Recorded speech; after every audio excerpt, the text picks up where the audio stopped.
အမေရိကန်နိုင်ငံသမ္မတဒေါ်နယ်ထရန့်ဟာဟာဗတ်တက္ကသိုလ်မှာနိုင်ငံသားများပညာသင်ခွင့်ကို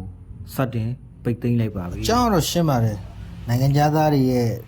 အချက်လက်တွေလာတက်တဲ့တက္ကသိုလ်ကျောင်းသားတွေရဲ့အချက်လက်တွေကိုအစိုးရကမလွှဲပေးလို့ဖြစ်ပါတယ်။တရုတ်နိုင်ငံကိုကြည့်ရင်တွေ့မြင်ရနိုင်ပါတယ်။တရုတ်က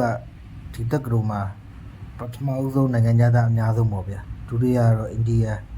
တတိယကတော့ကနေဒါ၊စတုတ္ထကတော့ဆော့ကိုရီးယား၊ပစ္စမကတော့ UK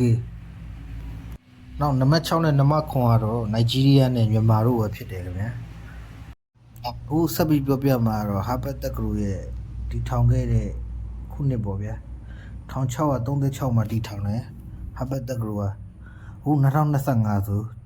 389နှစ်ရှိပါပြီ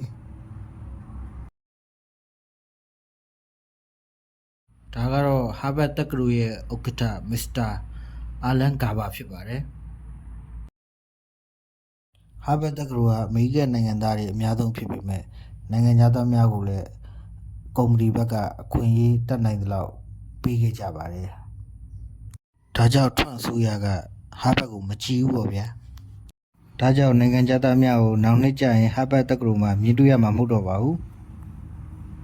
ဟာဗတ်တက္ကသိုလ်ကအမေရိကန်ပြည်ထောင်စုမှာဆိုရင်အဆင့်1ပေါ့ဗျာကမ္ဘာအဆင့်မှာဆို rank 3ချိတ်ပါတယ်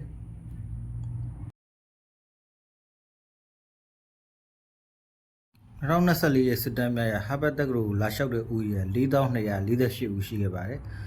ဒီတဲကမှစီစစ်ရွေးချယ်ပြီးတော့1980ဦးပဲလက်ခံခဲ့ပါတယ်လက်ခံဦးရေရာခိုင်နှုန်း4.9%ရာခိုင်နှုန်းပဲရှိခဲ့ပါတယ်ဟုတ်ကဲ့အခုတင်ဆက်ပေးခဲ့ကြတော့ဒါကတော့ဟာဗတ်တက္ကသိုလ်ကျောင်းလက်လက်မီလောက်တင်ဆက်ပေးခဲ့တာဖြစ်ပါတယ်နောက်ကောင်းတော့ကအကောင်းဆုံး